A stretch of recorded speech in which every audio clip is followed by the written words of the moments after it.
ce qui est particulier même, c'est mettre l'artisanat en avant. Parce que nous avons senti que c'est le métier de l'avenir. Ni monde qui ne veut pas dire ça, mais c'est le métier de l'avenir. Et si nous voulons tirer l'artisanat en Guadeloupe, ce n'est pas des manifestations comme ça. Déjà, nous 10 ans, nous avons fait, nous avons de plus en plus, il y a en plein. Guadeloupe a pris conscience, il a venir, il a acheté, il a pris conscience, il a toujours dit, en pays là, ça, plus nous consommons local, moins qu'il y a des déchets. Parce que ça clair, vous pouvez regarder bon chemin, comme un paquet de produits importés, c'est déchets, et vous pouvez voir en belle couche, bon chemin, sous vous voyez, dans une seconde, dans l'autre monde qui a ramassé pour réparer. Alors c'est pour ça qu'on dit qu'il faut nous consommer ça, nous avons fait un pays là ça. Mais là ça, déjà c'est un livre pour gagner dans Tombola. Et dans une année comme ça a pris ampleur, comme ça on a de plus en plus prestigieux, eh bien il a obligé aussi plus belle de l'année en l'année. Et c'est vrai, on met petit peu l'amour dans le ça parce que on constate que ces gens très penchés, ils ont envie de gagner en ligne chaque année. Alors on dit dans une année, on obligé de faire plus belle. Et l'année prochaine, qui est encore plus belle. Ah, depuis on y boit.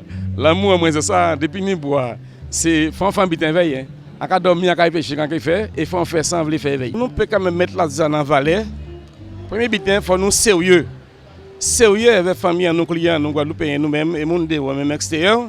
Parce que là où sérieux, il faut faire confiance. Il faut venir voir pour faire travail. Mais si vous pas sérieux, évidemment, si vous avez un délai, il faut respecter le délai. Et quand on dit, c'est qu'il faut faire bel travail. Mais il faut sérieux. Et là, au sérieux, aucun client. Et effectivement, l'artisanat qui prend force en pays là ça. Il faut Guadeloupéen sérieux. Et il faut artisanat sérieux, mais il faut client là au sérieux. Parce que c'est un bon client, il a fait un bon artisan. On pas dit ça parce que ça inquiète moi, je dis tout.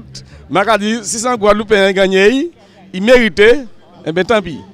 Depuis cet là qui mérite, il a gagné, il est content. Vous imaginez bien que c'est un moment extraordinaire parce que c'est une manière de mettre en avant tous ces élèves qui ont des compétences extraordinaires et des fois on doute beaucoup de tout ce qu'ils peuvent faire.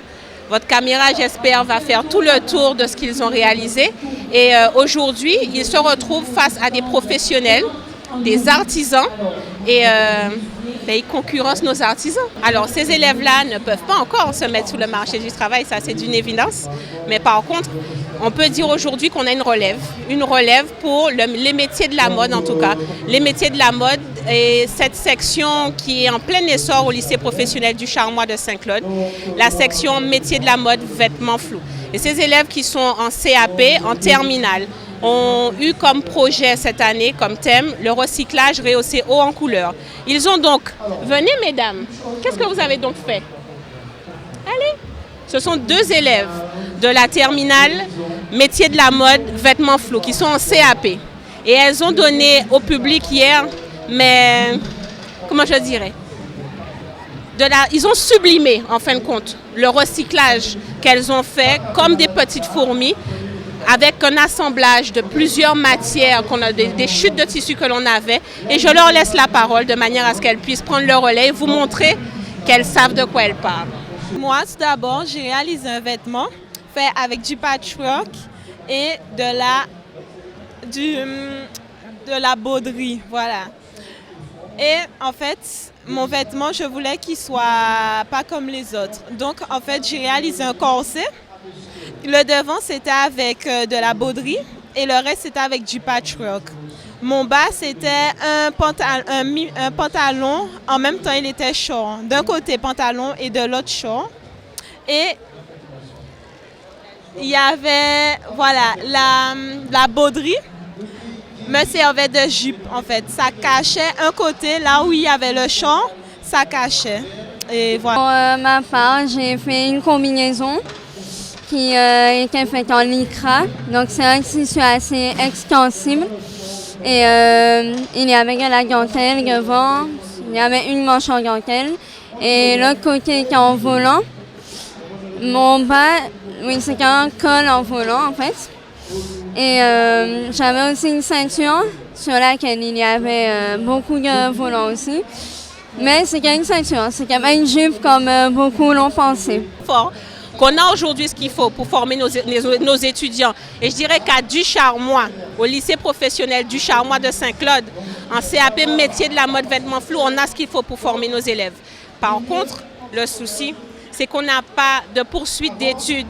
On retrouve ce bac pro à Bainbridge, mais il n'y a pas assez de place pour accueillir le quota d'élèves. Et surtout, ces brillants élèves qui sortent du Charmois, souvent sont obligés de partir. Pas que ce soit quelque chose de mauvais, au contraire, ça leur permet d'avoir de l'expérience à Paris, dans le monde entier, à l'international, ce qui est bien. Mais par contre, cela aurait été encore mieux de pouvoir accueillir directement nos élèves dans notre vivier pour après pouvoir leur donner des ailes, pour qu'elles puissent briller et revenir nous porter ce savoir-là en Guadeloupe et être des professionnels, mais dignes de ce nom. Aujourd'hui, on n'a peut-être que satisfait. Voir le public, voir la réaction du public, je pense que nous avons encore dépassé les 4000 visiteurs. Ils ont vraiment été étonnés, ils ont été ébahis. Ils sont partis avec un grand sourire. Certains sont partis étonnés de voir que nos artisans, ils ne se doutaient pas que nos artisans faisaient des choses aussi magnifiques. Le travail qui est fait en amont, je dirais que nous-mêmes, on sensibilise nos exposants pour que leur stand soit bien décoré, bien aménagé. Et on s'aperçoit par rapport, par exemple, à la première, à la deuxième année, on s'aperçoit de l'effort que font nos artisans pour que leur stand soit attrayant justement, pour donner envie au public de s'arrêter, puisque des fois on fait des belles choses, mais si c'est mal présenté, on ne s'y intéresse pas. Là, ce n'est plus le cas. D'ailleurs, on est en train de délibérer pour le concours du meilleur stand. On a du mal à mettre réellement un vainqueur. C'est pour mettre en valeur ce qu'en font nos artisans. Donc depuis 3 ans, on a décidé que le premier prix serait un lit en mahogany, un lit qui vaut 3 500 €, un lit qu'on pourra transmettre de génération en génération. Et puis pour le grand public, nous avons aussi une croisière en deuxième prix, dans la Caraïbe bien sûr. Elle avait déjà été mise à l'honneur en 2013. Cette année, le dimanche du salon, tombé le 8 mars, la journée de la femme. Donc on s'est senti, je dirais, porté, on s'est senti obligé de la remettre à l'honneur par rapport aux résultats qu'elle fait dans son sport qui est la marche de marathon. D'ailleurs, nous avons eu le nez creux puisqu'entre-temps, elle a ramené un titre de championne de France pour notre petit pays, la Guadeloupe. L'année prochaine, ce sera notre 10e édition. Nous réfléchissons, nous essaierons de faire mieux. Nous continuerons à mettre en valeur l'artisanat, nous continuerons à mettre en valeur la création locale. Nous continuerons à mettre en valeur les Guadeloupéens qui réussissent.